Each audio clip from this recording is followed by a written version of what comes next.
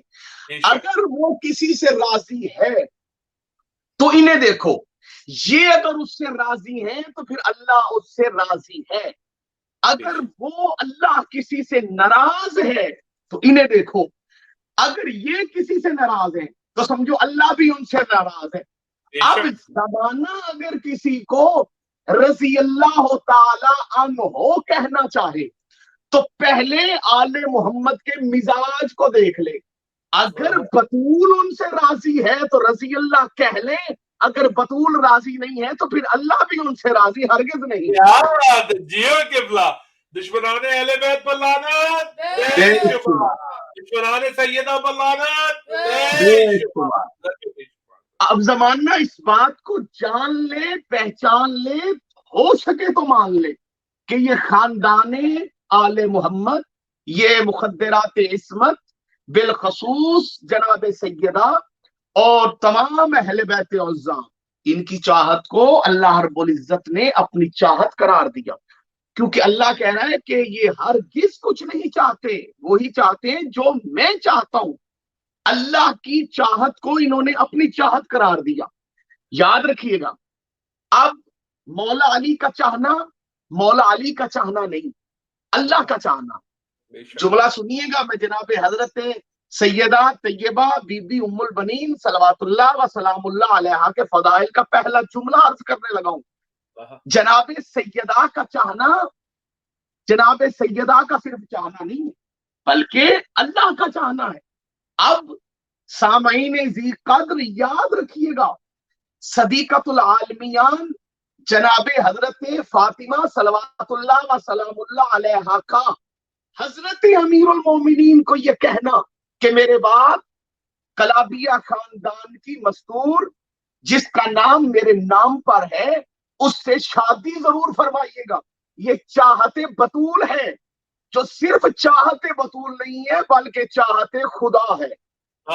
کیا بات ہے، کیا بات ہے جیو قبلہ، بہت خوب۔ اور جناب حضرت فاطمہ کلابیہ جن کا لقب اور جن کا منصب جناب حضرت ام البنین ہے صلوات اللہ و سلام اللہ علیہا، جن کی مجلس آج آپ سماعت کر رہے ہیں، اس بی بی کا انتخاب جناب سیدہ نے کیا۔ یہ بی بی پہلے سے منتخب ہے، یہ جناب سیدہ صلوات اللہ و سلام اللہ علیہا بی بی پاک فاطمہ سلام اللہ علیہا نے اپنی حیات طیبہ میں امیر المومنین علیہ الصلوۃ والسلام کو یہ فرمایا تھا کہ میرے بعد جناب حضرت فاطمہ کلابیہ سے ضرور شادی کیجئے گا، کیونکہ یہ انتخاب سیدہ تھی۔ جملہ سنیے گا فضائل ام البنین صلوات اللہ و سلام اللہ علیہا کا، حضرت علی کے لیے جناب سیدہ فاطمہ الزہرا اللہ کا انتخاب ہے، اور حضرت علی کے لیے فاطمہ کلابیہ جناب زہرا کا انتخاب۔ کیا بات ہے جیو قبلہ، نعرہ حیدری یا علی علی علی علی۔ اب نام دیکھیے، جناب حضرت فاطمہ کلابیہ بی بی ام البنین سلام اللہ و صلوات اللہ علیہا کے جو والد محترم ہیں، جن کا نام نامی حضرت حزام ہے، ہے زال الف میم حزام، یہ ہے دوسری ہے حزام، یہ بیٹے ہیں جناب حضرت خالد کے۔ انہوں نے جب ان کے گود میں، ان کے گھر جب یہ دنیا میں تشریف لائیں جناب حضرت فاطمہ کلابیہ صلوات اللہ و سلام اللہ علیہا، 5 ہجری تھی اس وقت۔ انہوں نے یہ پہلے نمبر پہ تو میں اپنے سننے والا کو یہ بتا دوں کہ حضرت حزام کون ہے۔ حضرت حزام صحابی رسول ہیں، یہ نبی کریم علیہ السلام کے دست مبارک پر انہوں نے اعلان نبوت کیا کہ میں رسول اللہ کی نبوت پر ایمان لاتا ہوں۔ انہوں نے رسول اللہ کی دست مبارک پر اسلام قبول کیا حضرت حزام نے، اور یہ صحابیت کا شرف حاصل ہے۔ اور یہ وہ صحابی ہیں جو تادم مرگ ایمان پہ قائم رہے، جنہوں نے امیر المومنین سے غداری نہیں کی۔ سادہ لفظوں میں اپنے سننے والے یہ جو بچے بیٹھے ہیں انہیں بتا دوں کہ یہ وہ صحابی ہیں جو سقیفہ کے اندر ووٹ ڈالنے نہیں گئے تھے۔ کیا بات ہے جی قبلہ۔ یہ وفادار مصطفیٰ صحابی رسول حضرت حزام اور ان کی زوجہ حضرت ثمامہ، یہ بھی صحابیاں ہیں، یہ بھی نبی کریم علیہ الصلوۃ والسلام کی صحابیاں ہیں۔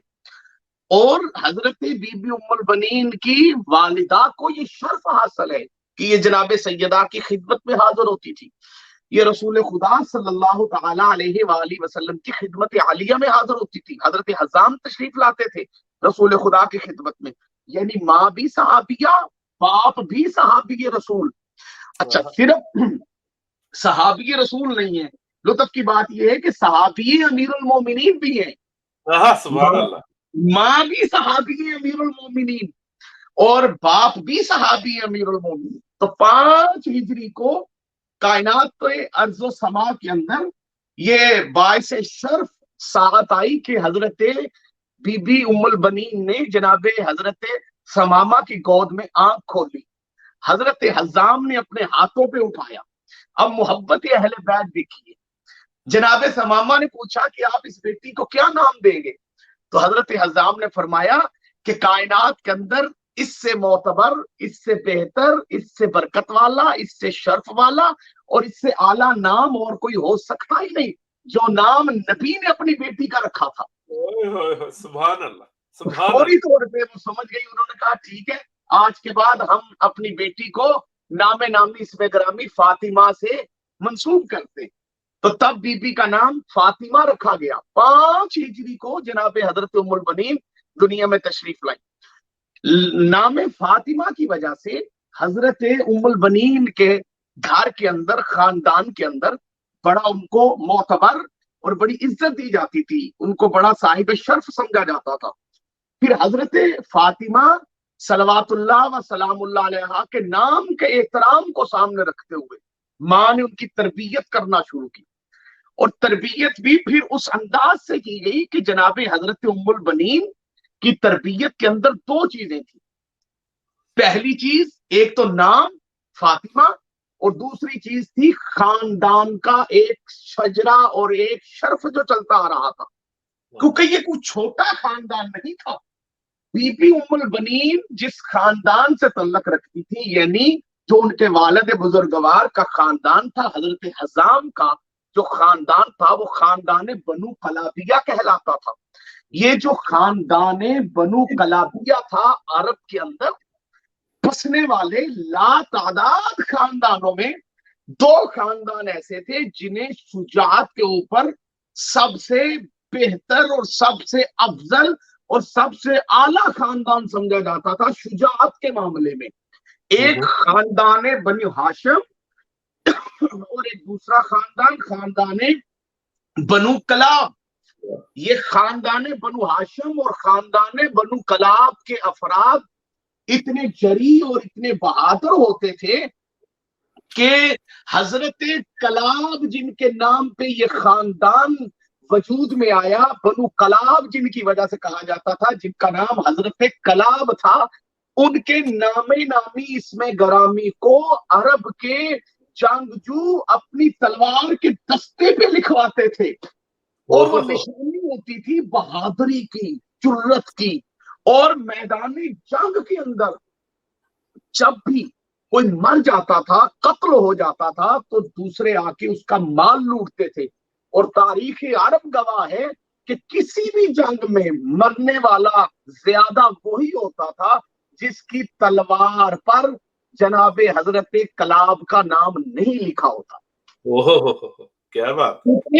جناب حضرت کلاب جن سے قبیلہ بنو کلاب چلا ہے، وہ بڑے جنگجو اور بہادر تھے، اور یہ سارا خاندان، یہ حضرت ابو الفضل العباس علیہ الصلوۃ والسلام کا ننہال پڑھ رہا ہوں، ان کا نام کا خاندان پڑھ رہا ہوں۔ یہ حضرت عباس کے جو نانا پاک تھے جناب حضرت حزام علیہ الصلوۃ والسلام، ان کا باقاعدہ طور پہ پورے عرب و عجم کے اندر شہرا تھا، مشہوری تھی، انہیں بہادری کا ایک بہت بڑا معیار سمجھا جاتا تھا۔ خاندان بنو ہاشم اور خاندان بنو کلاب، یہ دو خاندان مشہور تھے شجاعت کے اندر۔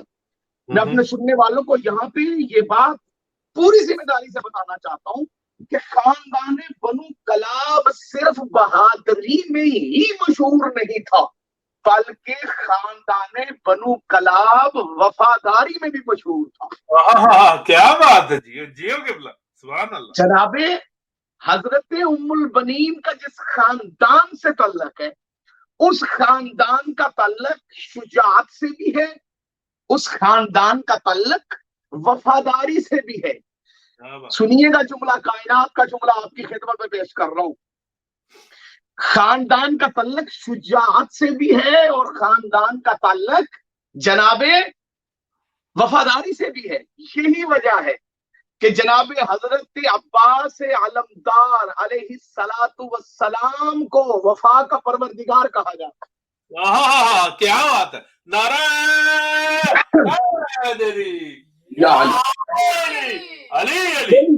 وفا جس کے پاس پلتی ہو اسے عباس کہتے ہیں، وفا جس پہ ناز کرتی ہو اسے حضرت عباس کہتے ہیں۔ شجاعت بھی حضرت عباس کی لاجواب، وفا بھی حضرت عباس کی لاجواب۔ صلوات پڑھیے حضرت ام البنین کی ذات پہ بابا سے۔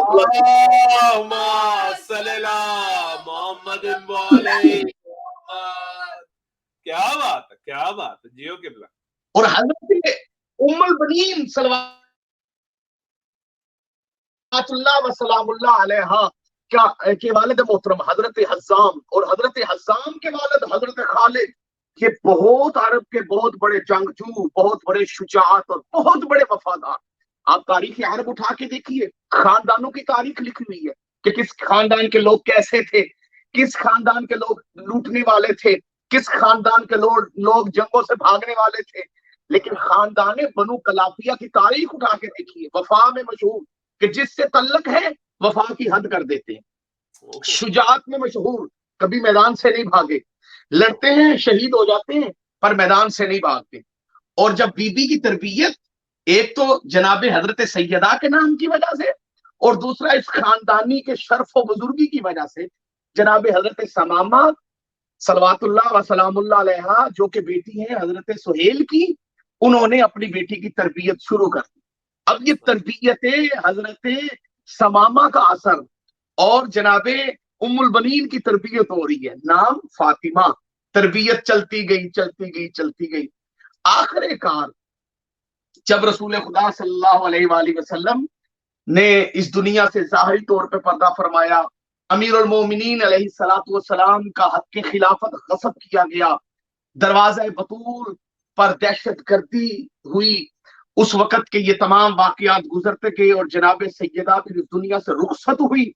تو رخصت ہونے کے بعد رسول خدا صلی اللہ علیہ وآلہ وسلم کے جانشین وسیع ولی امیر المومنین خلیفہ برحق علی علیہ السلام نے ایک دن جناب حضرت عقیل جو کہ حضرت مولا علی علیہ السلام کے ظاہری طور پہ بڑے بھائی تھے، ان سے مشورہ فرمایا۔ انہیں مولا علی نے فرمایا کہ عقیل میں تم سے ایک مشورہ کرنا چاہتا ہوں۔ تو حضرت عقیل نے آگے سے عرض کی کہ اے باب مدینہ العلم، میری خوش قسمتی، آپ مجھ سے مشورہ کرنا چاہتے ہیں؟ فرمایا ہاں، میں تم سے پوچھنا چاہتا ہوں کہ مجھے کوئی ایسا خاندان بتاؤ، کوئی ایسا قبیلہ بتاؤ جس قبیلے میں میں علی شادی کروں۔ اب جناب سیدہ فرما چکی ہیں کہ آپ نے بنو کلاب کی خاتون سے شادی فرمانی ہے۔ امیر المومنین کیوں پوچھ رہے ہیں، میں اس کی وجہ آگے جا کے بیان کرتا ہوں تاکہ مومنین یہ فضائل کی اس پہلو کو بھی سامنے رکھ سکیں۔ فرماتے ہیں میں خاندان تم سے پوچھنے آیا ہوں کیونکہ حضرت عقیل بہت بڑے ماہر نصاب تھے کہ ان کو عرب کے خاندانوں کا علم تھا، ان کو پتا تھا کون کس کا بیٹا کس مزاج کا ہے، کس خاندان کا کیا مزاج ہے، کس خاندان کے اندر کیا کیا خوبیاں پائی جاتی ہیں، کس خاندان کے اندر کیا کیا خامیاں پائی جاتی ہیں۔ تو مولا علی کا سوال جو کتابوں میں لکھا ہے وہ یہ ہے کہ آپ فرماتے ہیں کہ میں تم سے یہ پوچھنا چاہتا ہوں کہ مجھے ایسے خاندان بتاؤ جس خاندان میں میں علی شادی کروں، نکاح کروں، اور وہاں سے مجھے اللہ ایک ایسا بیٹا دے جو میرے حسین کی کربلا میں نصرت کرے۔ کیا بات، صلوات پڑھیے محمد و آل محمد پہ بابا جو اللہم صلی اللہ محمد و آل محمد۔ پہلی بات یاد رکھیے گا کہ یہ شادی اولاد کے لیے نہیں ہو رہی، کیونکہ مولا علی کے دو صاحبزادے سرکار امام حسن مجتبیٰ علیہ الصلوۃ والسلام اور سرکار حضرت امام حسین علیہ الصلوۃ والسلام، دو شہزادوں کے ہوتے ہوئے، حسنین کریمین کے ہوتے ہوئے جناب علی اور مرتضیٰ ایک بیٹے کی تمنا کر رہے ہیں۔ یہ تمنا مرتضیٰ، چلیے واپس، بسم اللہ الرحمن الرحیم، وما تشاؤون الا ان یشاء اللہ، یہ علی کی تمنا نہیں ہے، یہ خدا کی تمنا، پروردگار کی۔ کیا بات ہے، کیا بات ہے، نعرہ حیدری، علی علی علی۔ جناب حضرت عباس تمنائے پروردگار ہے، یہ اللہ چاہ رہا ہے کہ کوئی ایسا ہونا چاہیے جو صرف اس لیے دنیا میں آئے کہ وہ حسین کی نصرت کرے۔ سبحان اللہ۔ لفظ سنیے گا، یہ فضائل کا ایک ایسا پہلو آج آپ کے توسل سے، مولا آپ کو سلامت رکھے، جو آپ کی عزاداری کا ایک پروگرام ترتیب دیتے ہیں، بی بی پاک آپ کے رزق میں، آپ کی اولاد میں برکتیں عطا فرمائے کہ آپ وسیلہ بن جاتے ہیں اور مومنین تک یہ باتیں پہنچتی ہیں، مولا اس کا اجر آپ کو عطا فرمائے۔ یہ بات لوگوں تک آپ کے ذریعے پہنچ رہی ہے کہ تمنا خدا کیا ہے۔ سنیے، تمنا خدا کیا ہے کہ کوئی ایک ایسا دنیا میں آئے جو حسین کی نصرت کرے۔ دیکھیے انسان کو پیدا کرنے کی کیا حکمت ہے، کیوں خلق کیا گیا آپ کو اور مجھے، ہماری تخلیق کا مقصد کیا ہے؟ بسم اللہ الرحمن الرحیم، وما خلقت الجن الا وما خلقت الجن والانس الا لیعبدون، نہیں خلق کیا ہم نے جن اور انس کو مگر صرف اپنی عبادت کے لیے۔ عبادت کے لیے ہم خلق ہوئے ہیں اللہ کی عبادت کے لیے۔ حضرت عباس دنیا میں آئے ہیں نصرت حسین کے لیے۔ کے لیے کیا بات ہے، جیو قبلہ، نعرہ حیدری، علی علی، اللہم صلی اللہ محمد و آل محمد۔ ہماری تخلیق دیکھیں، ہماری تخلیق کا مقصد ہے اللہ کی عبادت۔ پوری توجہ کے ساتھ سنیے گا، اس بات کے لیے بھی پوری ایک مجلس چاہیے، ثابت کرنے کے لیے لاتعداد حوالے موجود ہیں کہ ہم خلق ہوئے ہیں اللہ کی عبادت کے لیے۔ محمد و آل محمد صرف اللہ کی عبادت کے لیے خلق نہیں ہوئے، محمد و آل محمد خلق ہوئے ہیں اللہ کی پہچان کے لیے، اور حضرت عباس دنیا میں تشریف لائے ہیں ان کی نصرت کے لیے۔ بے شک، کیا بات ہے، بہت خوب۔ جناب حضرت عباس علیہ الصلوۃ والسلام کا دنیا میں تشریف لانا مقصد کیا ہے؟ مقصد حضرت عباس ہے نصرت امام حسین علیہ الصلوۃ والسلام۔ چلے میں ایک جملہ یہاں پہ اور ہدیہ کیا دیتا ہوں تاکہ عبادت کے شوقین افراد کو عبادت کا آج مفہوم بھی سمجھ میں آ جائے کہ یہ عبادت ہے کیا۔ عبادت اللہ کے نزدیک، دیکھیں اللہ کہہ رہے ہیں میں نے عبادت کے لیے خلق فرمایا، اور پھر اللہ کی چاہت کیا ہے کہ اللہ کی چاہت کیا ہے؟ جناب حضرت علی کے ذریعے اللہ یہ چاہ رہا ہے کہ مجھے بیٹا ملے جو حسین کی نصرت کرے۔ اس کا مطلب ہے حقیقتاً اللہ کے نزدیک عبادت نصرت امام ہے۔ کیا بات ہے، کیا بات ہے، جیو قبلہ، بہت خوب۔ جب تک ہم امام کی نصرت نہیں کریں گے اتنی دیر تک ہم اللہ کی عبادت نہیں کر رہے۔ جو امام کی نصرت کے بغیر عبادت کرتے ہیں وہ کرتے تو عبادت ہے لیکن ان کی عبادت قبول ہو ہی نہیں سکتی۔ بے شک، صلوات پڑھیے محمد و آل محمد کی بات۔ اللہم صلی اللہ محمد و آل محمد۔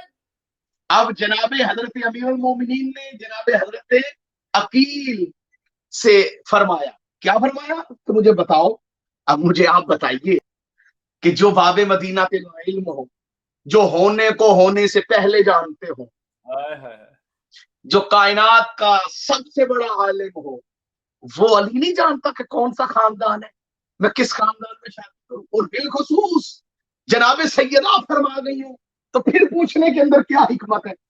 کیجیے اپنا ایمان تازہ کی. یہ جناب امیر علیہ الصلوۃ والسلام جو جناب عقیل سے پوچھ رہے تھے، یہ حقیقتاً یہ لا علمی کی وجہ سے نہیں پوچھ رہے تھے، بلکہ جناب عقیل کو یاد کروا رہے تھے کہ حسین کی نصرت کرنی ہے. کیا بات ہے جیو قبلہ. کیونکہ میں ایک بیٹا مانگ رہا ہوں، میں ایک بیٹا دنیا میں چاہتا ہوں جو حسین کا ناصر ہو. تو عقیل تم بھی اپنے بچوں کی نصرت کے لیے اپنے بچوں کی تربیت حسین کی نصرت پہ کرو، کربلا کے لیے. کربلا حادثہ نہیں ہے، معذرت کے ساتھ یہ ہرگز نہیں ہے. ملت تشیع کے نوجوان اس بات کو بخوبی جانتے ہیں، غیر شیعہ لوگوں کو تو علم ہی نہیں ہے، انہیں مولوی بتاتے ہی نہیں ہے. کربلا واقعہ ہے، کربلا سے پہلے بھی کربلا کا ذکر ہے. بے شک رسول خدا کا بیان موجود ہے، آقا کی احادیثیں موجود ہیں، مولا علی علیہ الصلوۃ والسلام کے لاتعداد خطبوں میں آپ کو کربلا کا تذکرہ ملے گا. کربلا کوئی حادثہ نہیں ہے کہ یہ کوئی اچانک رونما ہو گیا. اور کربلا کا ذکر بھی واقعہ کربلا کے بعد نہیں شروع ہوا. کربلا کا ذکر بہت پہلے سے، بالخصوص حضرت آدم کا بھی کربلا آنا ثابت ہے، حضرت نوح کا کربلا آنا ثابت ہے، حضرت ابراہیم و اسماعیل کا کربلا، لا تعداد انبیاء کا کربلا میں آنا ثابت ہے. یہ کربلا کوئی اچانک رونما ہونے والا واقعہ نہیں. اس کربلا کو باقاعدہ طور پر اس کے لیے ناصرین تیار کیے گئے. یہ میں اپنے سننے والوں کو یہ بتانا چاہتا ہوں کہ کربلا کی اس پہلو کو بھی اپنی نظر میں رکھیے، اس طرح بھی اس کربلا کو سمجھیے. یہ کربلا صرف ایک دھرتی کا نام نہیں ہے، کربلا ایک نظریے کا نام ہے. اس کربلائی نظریے کی ابتدا یاد رکھیے گا، یہ کربلا نظریہ غدیر کی حفاظت کا نام ہے. کیا بات ہے جیو قبلہ. یہ جو غدیر میں ولایت علی کا اعلان ہوا اور دنیا کو بتایا گیا، رسول خدا نے جو اپنے جانشین کا، رسول خدا نے اپنے صحابہ کو بتایا، اپنی تمام امت کو بتایا کہ میرے بعد میرا جانشین، میرا خلیفہ، میرا وسیع جو ہے وہ علی ہیں جو تمہارے امام ہیں. ٹھیک ہے، خلیفہ مسلمانوں کا نہیں ہے، خلیفہ رسول کا ہوتا ہے، خلیفہ بندوں کا نہیں ہوتا. یہ کیسی بات ہے؟ خلیفۃ المسلمین، بھائی وہ مسلمانوں کا خلیفہ ہے تو مسلمانوں کے پاس جائے نا، رسول کے ساتھ اس کا کیا تعلق ہے؟ خلیفہ رسول کا ہوتا ہے، اور رسول کا خلیفہ کائنات میں پہلا خلیفہ نبی کریم علیہ الصلوۃ والسلام کے بلا فصل امیر المومنین ہے. اس نظریے کی حفاظت کا نام ہے کربلا. بندوں نے کربلا کو سمجھا ہی نہیں، بندوں نے کربلا پڑھی نہیں. وہ جو نظام مصطفیٰ لے کے آئے تھے، لفظ سنیے گا، یہ لفظ ہو سکے تو اس لفظ کو اپنے ہاتھوں سے لکھ کر امام بارگاہوں میں لگائیے، اس کے پوسٹر بنائیے. وہ نظام مصطفیٰ لے کے آئے تھے، اس نظام کے ناظم امیر المومنین اللہ نے بنائے تھے. اس نظام کے ناظم امیر المومنین تھے، اور اس نظام کو نظام ولایت الہیہ کہا جاتا ہے، نظام ولایت علی کہا جاتا ہے. اس نظام کو بچانے کا نام ہے کربلا. کیا بات ہے جیو قبلہ، بہت خوب.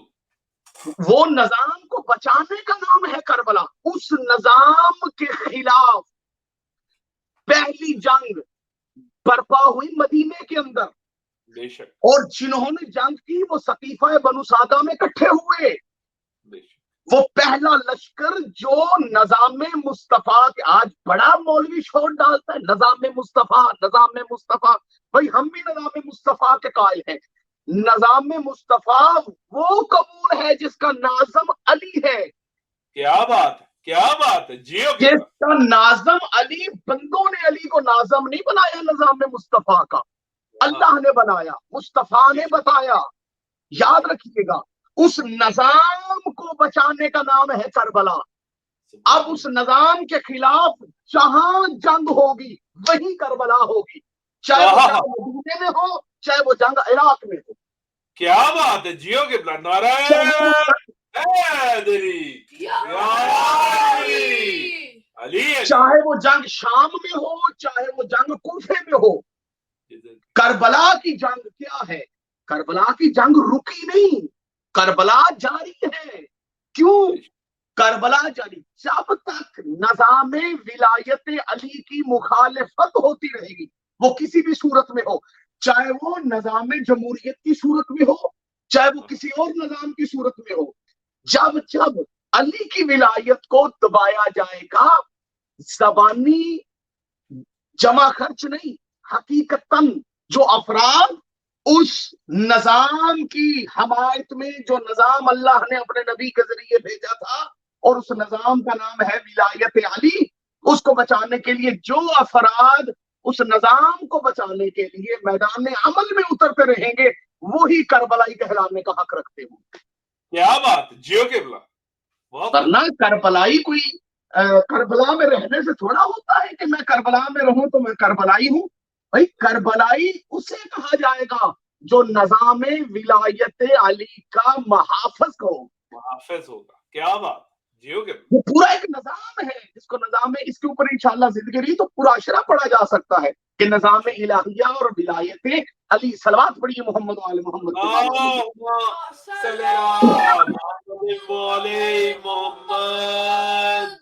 میں ہاتھ باندھ کے اپنے سننے والے پاکستان کے اندر بالخصوص جو مومنین ہیں ان سے گزارش کروں گا، خدا را اپنے آپ کو تبدیل کیجئے، سمجھیے ولایت علی کو. صرف کلمے میں، اذان میں، تشہد میں علی ولی اللہ پڑھنے سے بندہ مومن ہرگز نہیں بنتا. اگر آپ حقیقی مومن بننا چاہتے ہیں تو پھر آپ نظام ولایت علی کے حمایتی بنے، اور اس کے مقابلے میں جتنے نظام بنے ہیں ان کو چھوڑ دیں. ہمارا ان نظاموں کے ساتھ کوئی تعلق نہیں جو علی کی ولایت کے مخالفت میں بنے، چاہے وہ ایران میں بنے، چاہے وہ پاکستان میں بنے، اور چاہے وہ امریکہ میں بنے. کیا بات ہے، جیو قبلہ. بہت خوب. ہم کسی اور نظام کے قائل نہیں، کیونکہ ہم نے علی ولی اللہ پڑھا ہوا ہے اور ہم فقط نظام ولایت علی کے حمایتی ہیں، اور مولا ہمیں اسی نظام پہ موت عطا فرمائے. صلوات پڑھیں محمد. اللہم صلی علی محمد و علی محمد. تو جو نظام مصطفیٰ لے کے آئے تھے اسی نظام کو بچانے کا سب سے بڑا مارکا کربلا میں برپا ہونا تھا، یاد رکھیے گا. تو اس کربلا کی تیاری فرما رہے ہیں امیر المومنین اور تعلیم دے رہے ہیں جناب حضرت عقیل کو.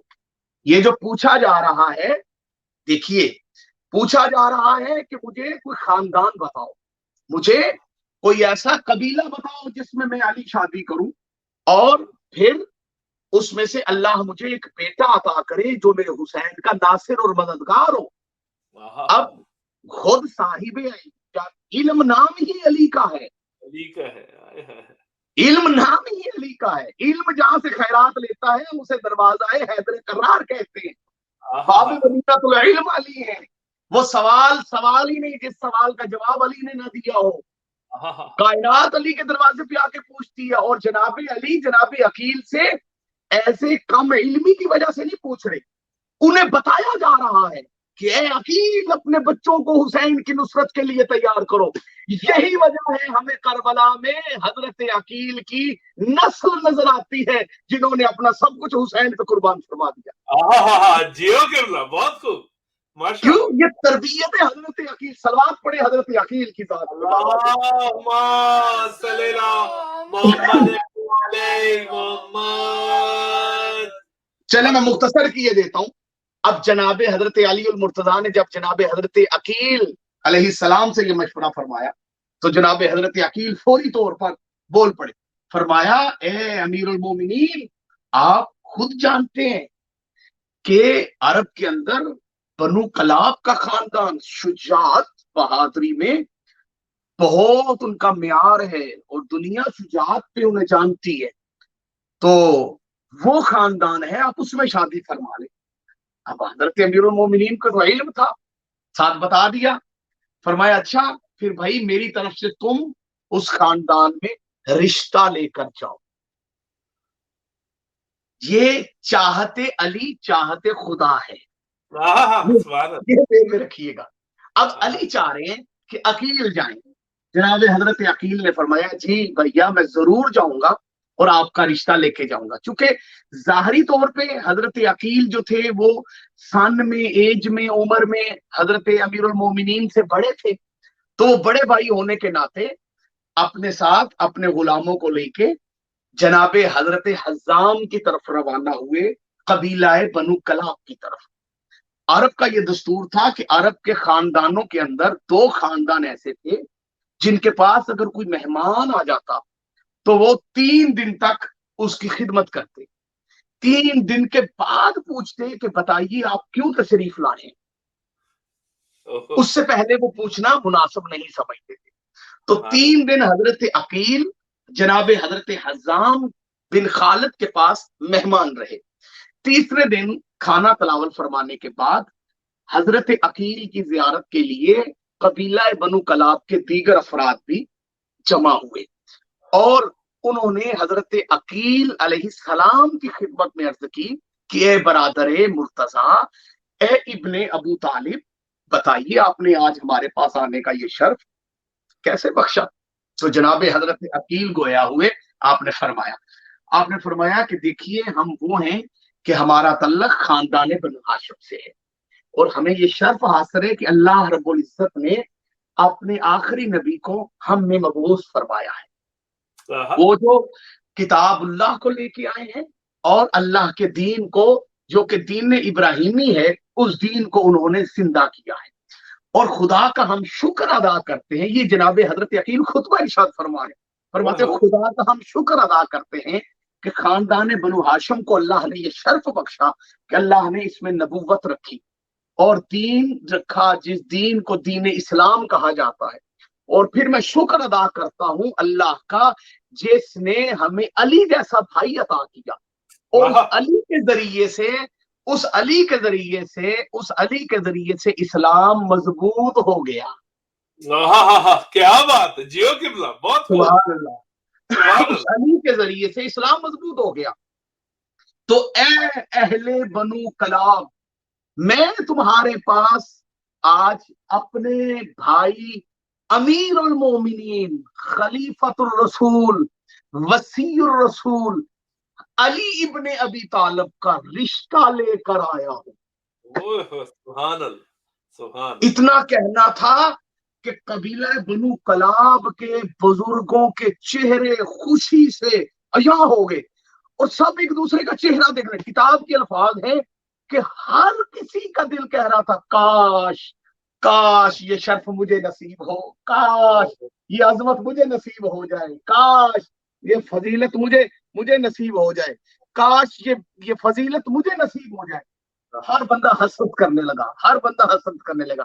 ایک بزرگ اٹھے اور انہوں نے اٹھ کے جناب حضرت عقیل کے خطبے کے بعد خطبہ شروع کیا، شکریہ ادا کیا جناب حضرت عقیل کا، مدحت کی جناب رسول خدا کی، فضیلت بیان کی جناب امیر المومنین کی، اور ساتھ فرمایا کہ اے عقیل بن ابی طالب، ہم آپ سے پوچھنا چاہتے ہیں کہ بتائیے کہ یہ شرف آپ کسے دینا چاہتے ہیں، یہ فضیلت کس کے حصے میں آئی ہے، کہ آپ کیا چاہتے ہیں کہ کون امیر المومنین کی زوجہ بنے، کون جائے خاندان بنی ہاشم کے اندر، کون ہو وہ بیوی، وہ کس کی بیٹی ہو جسے یہ شرف حاصل ہو کہ حسنین اسے اماں کہہ کر پکارے۔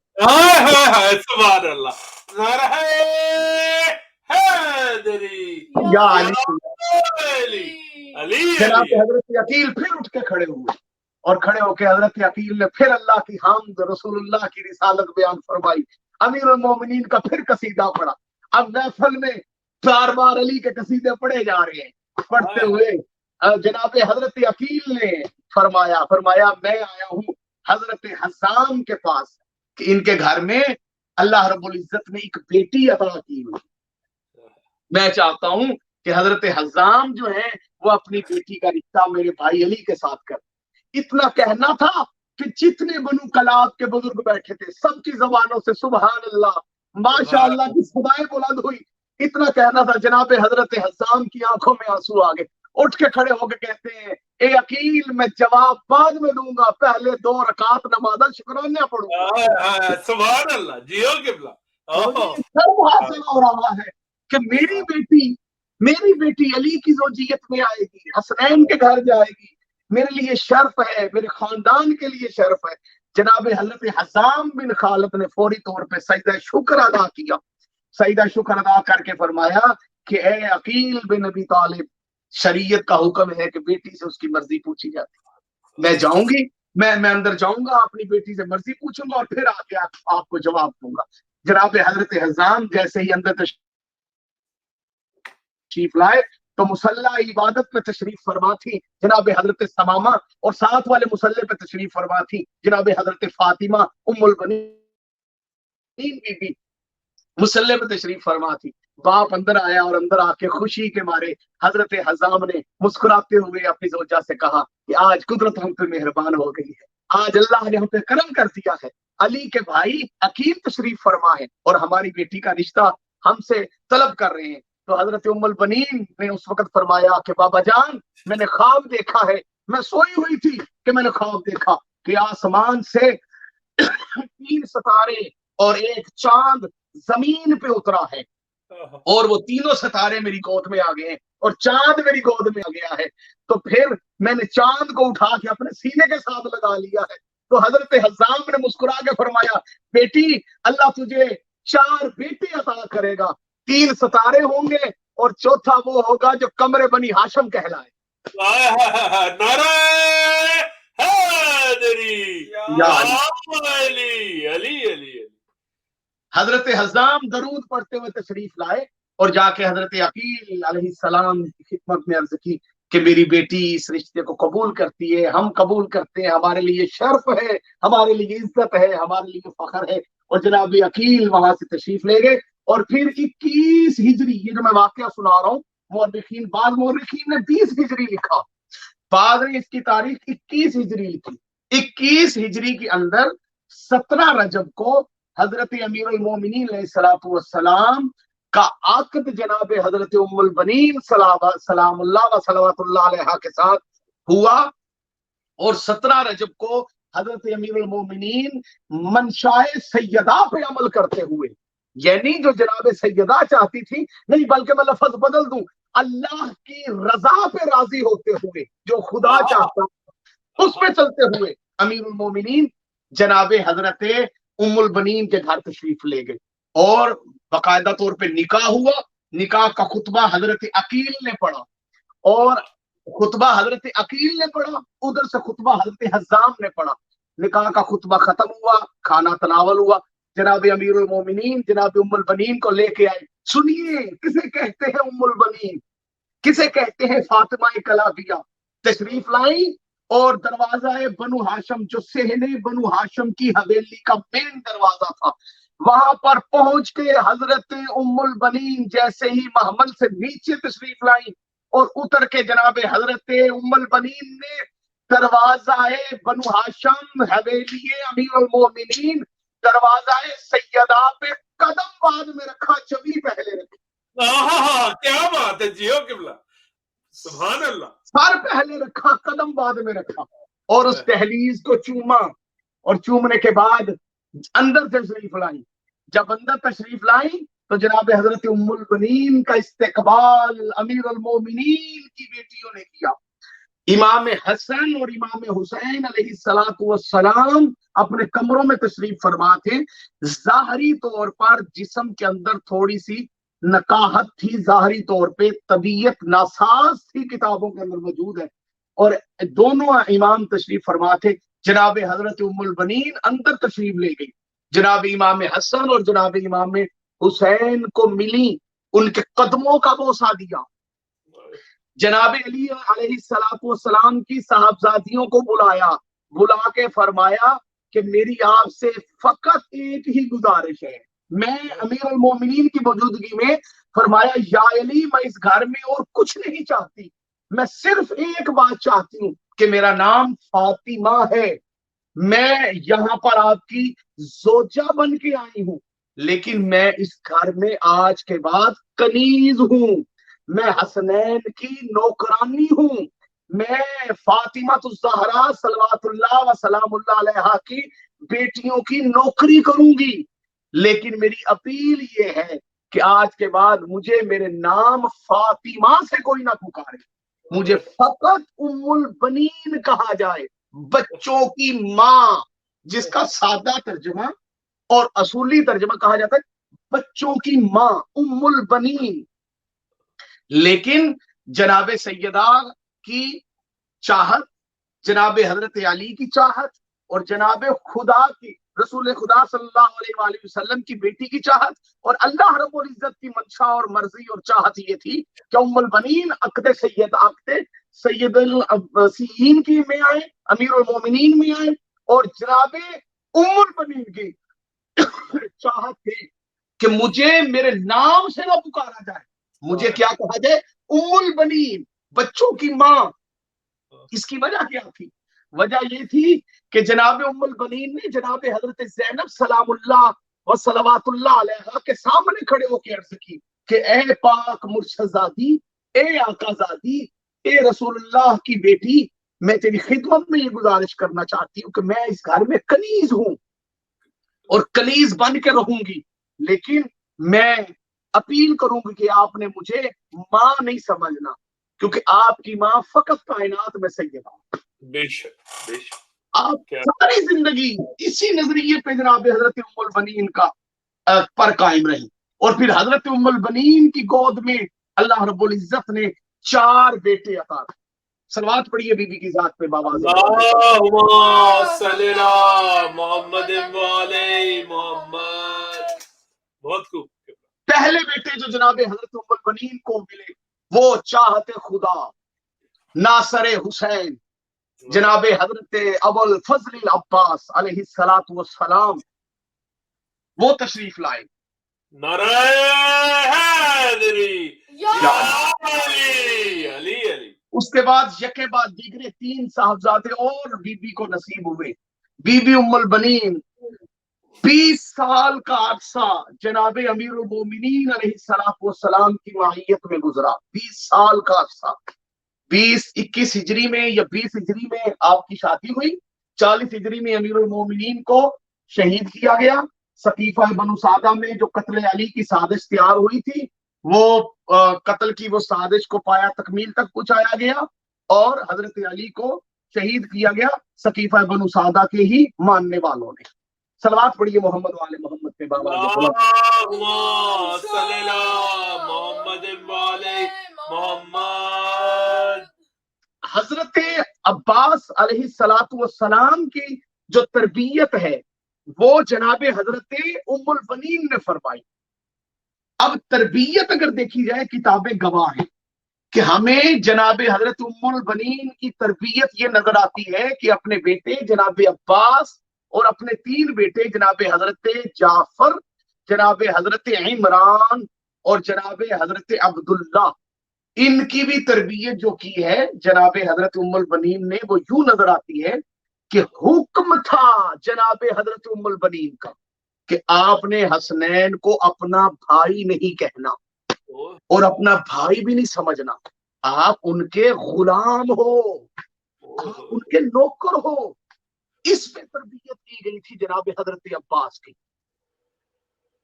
کہ شرط سمجھو اپنا کہ تم حضرت حسین کے نوکر ہو، حضرت نوکر حضرت حسین کے تم غلام ہو۔ اس طرح انہوں نے تربیت کی، تربیت کرتے کرتے کردار حضرت ام البنین، تربیت حضرت ام البنین ہمیں حضرت عباس کے اندر مجسم نظر آیا۔ صلوات پڑھیے بآواز بلند ایک بار۔ اللہم صلی علی محمد وعلی محمد۔ حضرت عباس صرف اس لیے مانگے کہ نصرت حسین کے لیے، اور جناب ام البنین نے حضرت عباس کی تربیت کی نصرت حسین کے لیے۔ اور پھر جب 28 رجب کو